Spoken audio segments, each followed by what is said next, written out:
Top 10 Scary Urban Legends, or welcome if you're new. We are your hosts, Makayla and Andrew, and today we are going to talk about the top 10 scary urban legends that were proven to be true. Coming at number 10, we have the No-Face Charlie. If you grew up in the 1950s or in the 60s in western Pennsylvania, chances are you've heard of the legend of the Green Man or No-Face Charlie. The legend says that No-Face Charlie would stalk the remote streets at night and sometimes would chase others away from him.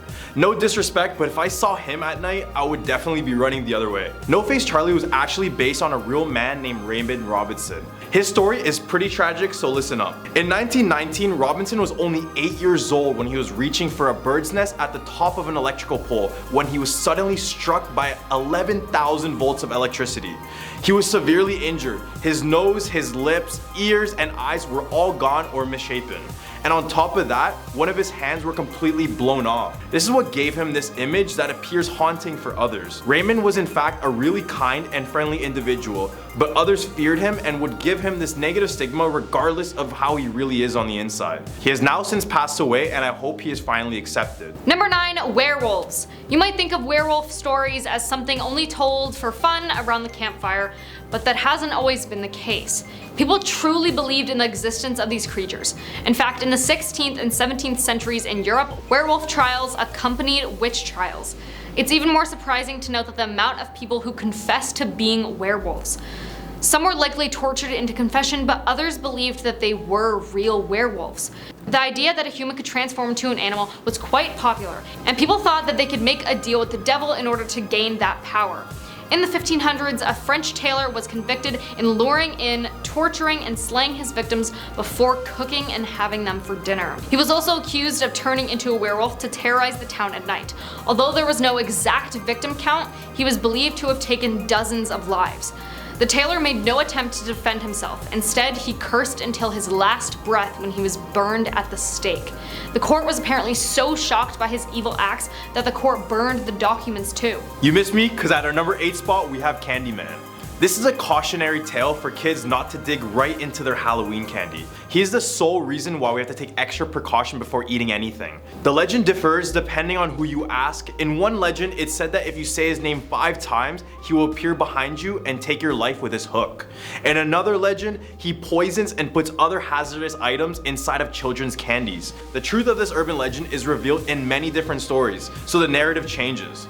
They say that many years ago, Candyman was a black slave named Daniel Robitaille. He was a talented painter and decided to paint a picture for the plantation owner's daughter, in whom he fell madly in love with. When the owner found out, he brought all of his racist friends to hunt him down. They would eventually get to him and cut off his hand, which explains his hook for a hand. In another iteration, Candyman was a man named Ronald Clark O'Brien. This man was convicted of killing his 8-year-old son with potassium cyanide laced pixie sticks, all because he wanted some insurance money. What a joke. On his execution day, people even chanted "trick or treat" outside of the room he died in. Now at number 7, Cropsey. For years, kids living and around Staten Island raised goosebumps with the tale of Cropsey, a boogeyman who lived in the woods and made a nighttime routine of hurting children. Parents would ease their kids' fears by telling them it wasn't real and it was just a myth. I always heard of the boogeyman growing up, and it always terrified me, but thank God he's not real. But he was. What? Yeah. In 1987, Andre Rand was put on trial and convicted for child abduction. It turned out he may have been connected to a bunch of children's disappearances in the 1970s. Andre had once worked at Willowbrook, which was a mental institution. He denies he had any involvement in other cases, but it's clear his activities had a heavy influence on the stories that followed. At our 6th spot, we have Snake in a Toilet Bowl. A fear of snakes is among the oldest of all humankind's basic fears, so this urban legend is almost based on our own instincts. Have you ever seen those videos or those movies that show a person doing their business on the toilet when all of a sudden they get attacked from below? The reason why this situation is terrifying for some is because of how vulnerable we feel in the bathroom. Like, the very last thing I would expect when I'm doing my duty is for any sort of confrontation, and even more so with a snake. Back in the past, toilets were typically outdoor, which caused them to be riddled by ants, spiders, centipedes, and all other stinging creatures. If you have a bathroom inside, don't count yourself lucky, because in Australia, 2 different several-foot-long pythons were found in home toilets, and in one case, a man's reproductive organs were even bitten. Right in the hump of our list, we have a corpse in the water tank. In popular TV show How to Get Away with Murder and horror movie Dark Water, they both showed a specific scenario where someone would move into a new apartment and their tap water is discolored and tastes funny. In the end, they will discover the reason being is a deceased body. Except this situation really happened. In 2013, after residents of an LA hotel started to complain about their tap water, they soon discovered the body of 21-year-old Elisa Lam. Her passing remains an unsolved mystery to this day, but strange surveillance footage showed her acting odd inside of an elevator. She would be looking out as if someone was just following her and just tracking her down. After an investigation and a documentary, it was discovered that she did it intentionally, which makes this case even more sad. Now at number 4, Bunny Man. Bunny Man is a guy from Virginia who dresses up as a rabbit and slaughters people with an axe. There's even an entire bridge named after him. Some say Bunny Man is an escaped convict who goes around Virginia mutilating rabbits and hanging them on Bunny Man Bridge. And the bodies of rabbits are said to show up around Halloween. This story likely came from the very real presence of a roaming madman in the area. In October 1970, a couple reported seeing a man dressed in a white suit and wearing bunny ears who began yelling at them that they were on private property. To make his point crystal clear, he threw a hatchet at their window, shattering it. There was a second sighting of Bunny Man 2 weeks later, when a security guard spotted a hatchet-wielding man chipping away at a porch railing.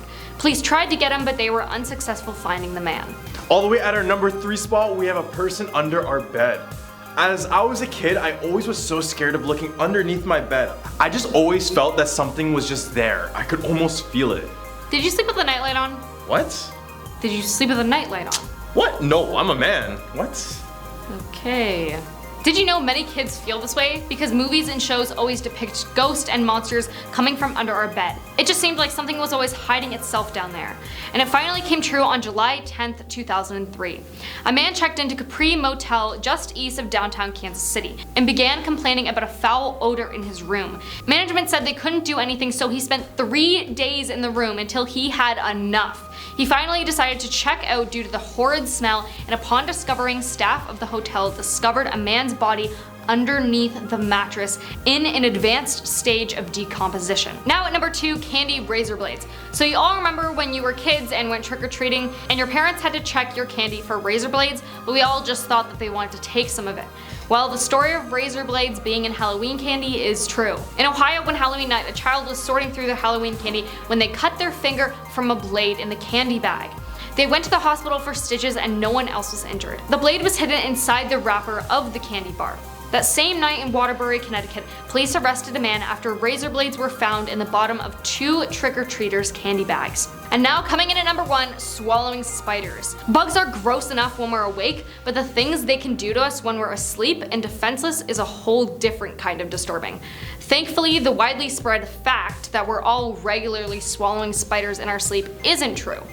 But bugs can squirm their way into other places, like your brain. A woman ended up with an insect in her head, but it wasn't from anything she ate or did. The woman woke up to a tingling and crawling sensation in her nose and assumed she was just getting a cold.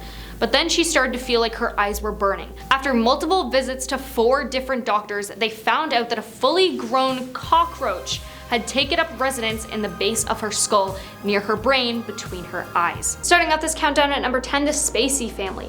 Kevin Spacey was once highly respected in the film industry. However, everything changed when accusations came out about him having a very abusive behavior. Kevin's father was a self-proclaimed follower of the German man Adolf. The hatred for all races other than his own, central to Kevin's dad's lifestyle.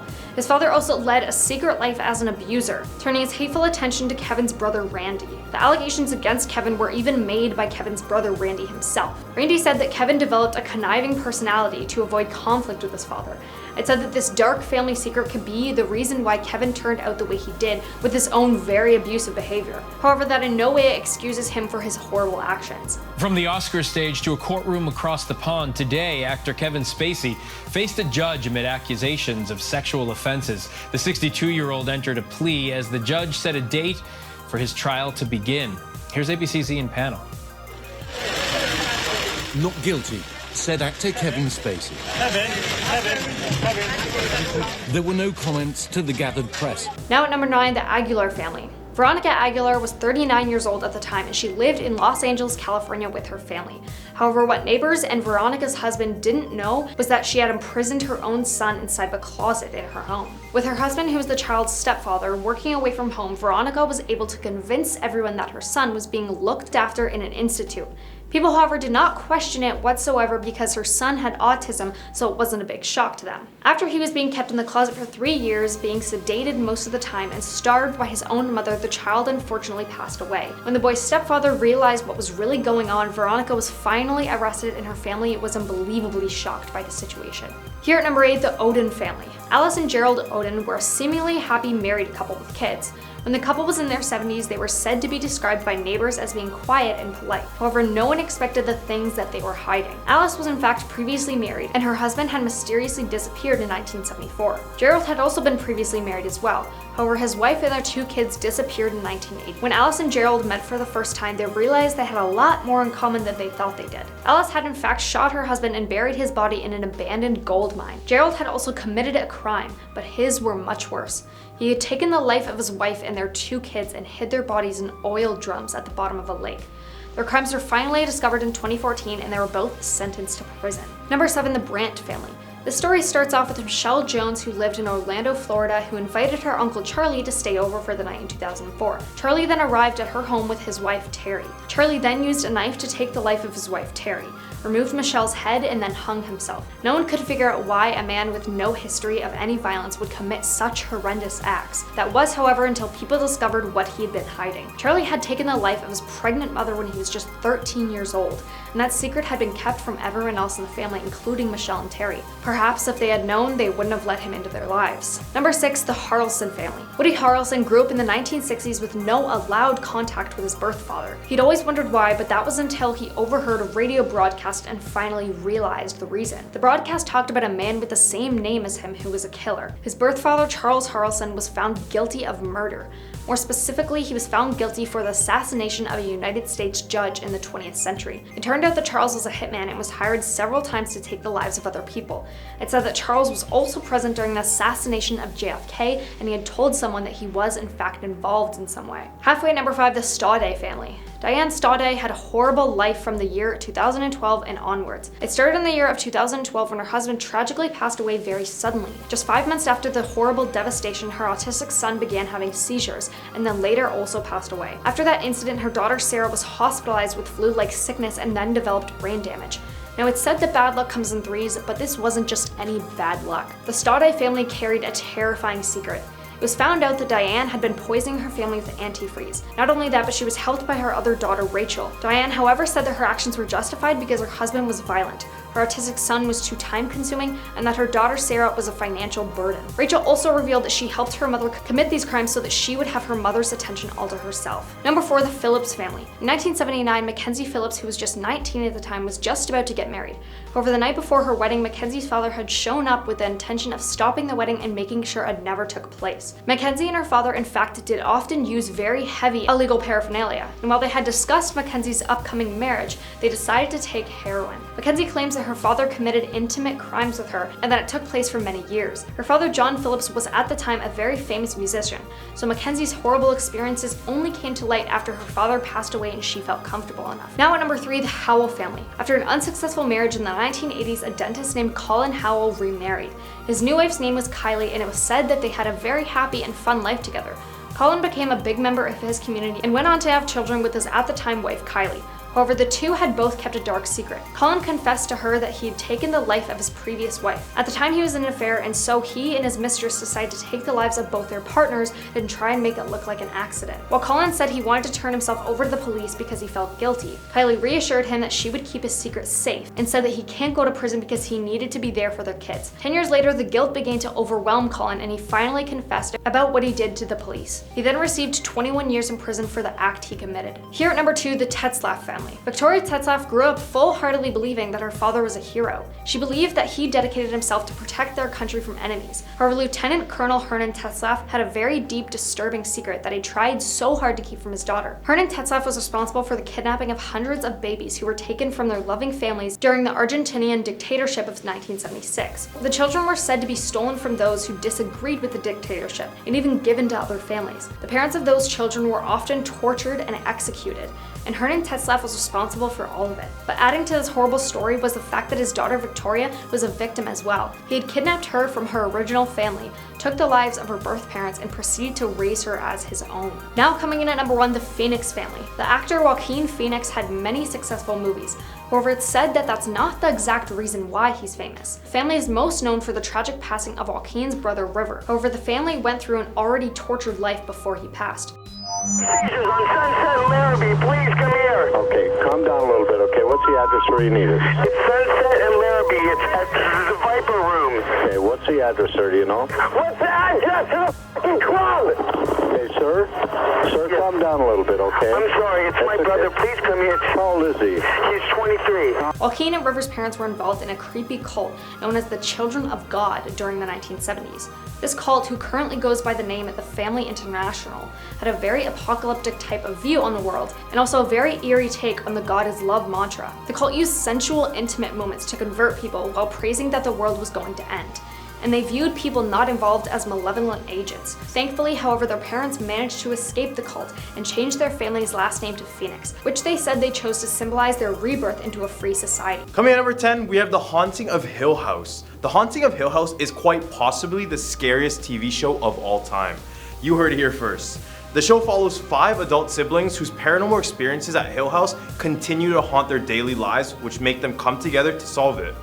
I know the description doesn't sound too spooky, but give it a try. Well, apparently the show is inspired by a woman named Sarah Winchester, and her home was named the Winchester Mystery House. Sarah was next in line to receive the fortunate build on firearms. This eventually led her to being tormented by guilt because she believed that her family and its fortune was haunted by the lives of the people in her firearms took.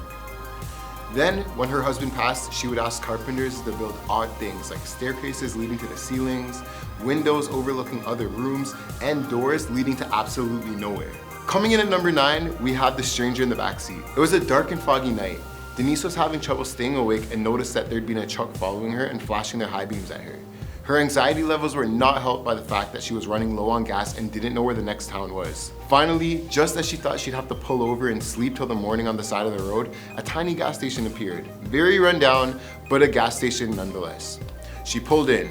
The attendant made his way around the car and seemed to be very distracted, and she asked him to fill it up, and he even seemed to be making faces at her. He finally agreed to get the gas, but then asked her to pop the hood of the car because it smelled like trouble. Her anxiety from being on the road was starting to flare up again.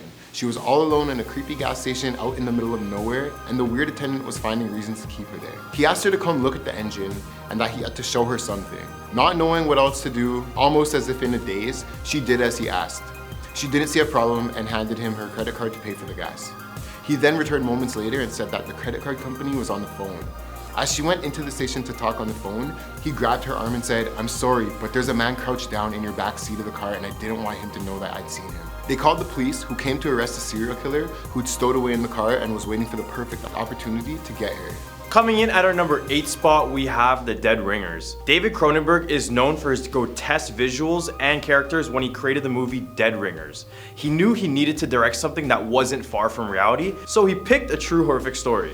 The movie was directly inspired by the book of Barry Wood and Jack Gieslin titled Twins, which is actually based on a true story. The movie follows the twins named Stuart and Cyril Marcus. They lived together in New York during the 1970s and were both gynecologists and experts in the medical field, so you know they were smart and pretty wealthy. Then in 1975, a person walked into their apartment and found that both men had passed away. The cause of death to this day is unknown and often debated, since most believe it to be a substance overdose while others think it was done for the devil.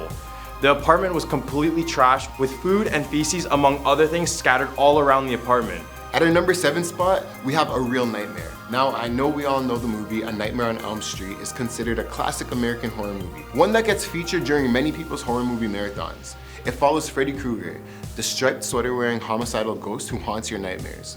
While most of Elm Street's stories is fictionalized, the inspiration for the idea of Freddy Krueger comes from a real-life story with real people. The director, Wes Craven, says his idea for A Nightmare on Elm Street came after reading a story in the LA Times. Craven spoke about an article that he read about a family who had just left Cambodia in the 70s to escape the genocide of killing fields. They became refugees who ventured to the US looking for a better life, but found tragedy instead. Now things were fine, and then suddenly the young son was having very disturbing nightmares.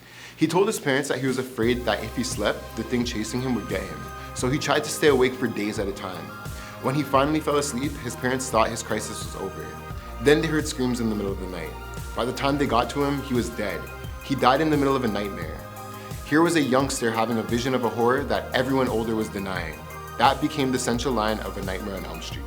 At our number 6 spot, we have The Silence of the Lambs. The only horror movie to win the Best Picture Oscar, Silence of the Lambs made Hannibal the Cannibal Lecter a chilling household name, while putting Thomas Harris bestseller and true crime cases that inspired it into the national spotlight.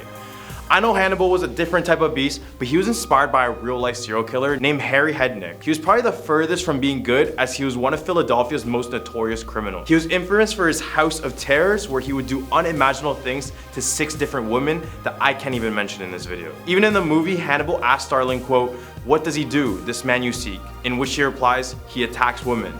They could easily be talking about Harry Hednick in the scene, especially since he inspired Buffalo Bill as well. At our hump in the list, we have number 5, Scary Movie. Now, Scream is one of the most beloved horror franchises of all time. It's personally my favorite. But did you know that there's a disturbing true story that inspired it all?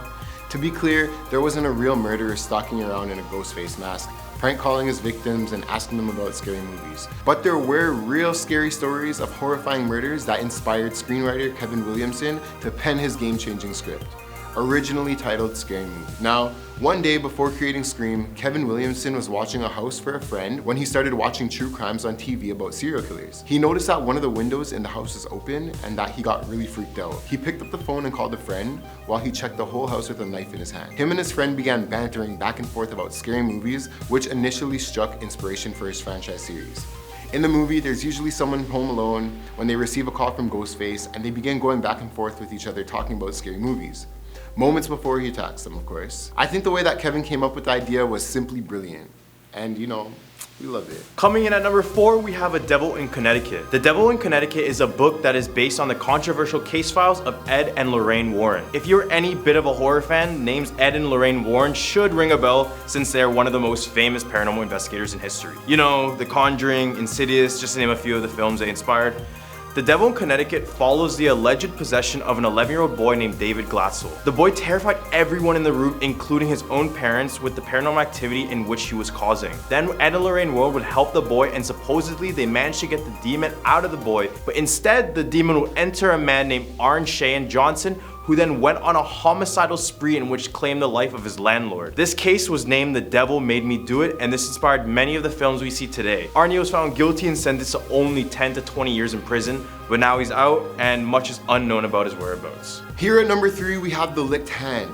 The story goes like this. A very young girl is home alone for the first time with only her dog for company. Listening to the news, she hears killers on the loose in her neighborhood. Terrified, she locks all the doors and windows, but she forgets about the basement window and it's left unlocked. She goes to bed, taking her dog to her room with her and letting it sleep under her bed. She wakes up in the middle of the night to hear a dripping sound coming from the bathroom. The dripping noise frightens her, but she's too scared to get out of bed to find out what it is. To reassure herself, she reaches a hand towards the floor for the dog and is rewarded by a reassuring lick on her hand. The next morning when she wakes up, she goes to the bathroom for a drink of water, only to find her dead, mutilated dog hanging from the shower with his blood slowly dripping onto the tiles. On the shower wall, written in the dog's blood, are the words, "Humans can lick too." You might have heard this one, but at number 2 we have No Face Charlie. If you grew up in the 1950s and 60s in Western Pennsylvania, chances are you've heard the legend of the Green Man or No Face Charlie. The legend says that No Face Charlie would stalk the remote streets at night and sometimes chase others away from him. No disrespect, but if I saw this in the middle of the night, I would probably be running the other way as well. No-Face Charlie was actually based on a real man named Raymond Robinson. In 1919, Robinson was only 8 years old when he was reaching for a bird's nest at the top of an electrical pole when he was suddenly shocked with 11,000 volts of electricity. He was severely injured. His nose, lips, ears, and eyes were gone or completely misshapen, and on top of that, one of his hands were completely blown off. This is what gave him the image that appears haunting for others. But in fact, Raymond was a real kind and friendly individual, but others feared him and would give him this negative stigma regardless of how he really is on the inside. He has now since passed, and I hope he's finally accepted. At a number 1 spot, we have Candyman. This is a cautionary tale for kids not to dig right into their Halloween candy, and he is the sole reason why we have to take extra precaution on that day. The legend differs depending on who you ask. In one legend, it says that if you say his name 5 times, he'll appear right behind you and take your life with his hook. In another legend, he poisons and puts other hazardous items inside of children's candy. But the truth is, this urban legend is revealed in many different stories, so the narrative changes. They say that many years ago, Candyman was a black slave named Daniel. He was talented at painting and decided to paint a picture for the plantation owner's daughter, in whom he madly fell in love with. When the owner found out, he brought his racist friends to hunt him down. They would eventually get him and cut off his hand and replace it with a hook, which explains the hook for hand. In other iterations, Candyman was named Ronald Clark O'Brien. This man was convicted of killing his 8-year-old son with potassium cyanide laced pixie sticks, all because he wanted insurance money. On his execution day, people chanted, quote, "trick or treat" outside of the room that he died in. Well, there we have it, our top 10 scary stories that turned out to be true. Trick or treat, y'all. I'm your host, Andrew. And I'm Aaron. And we hope you guys have a scary day.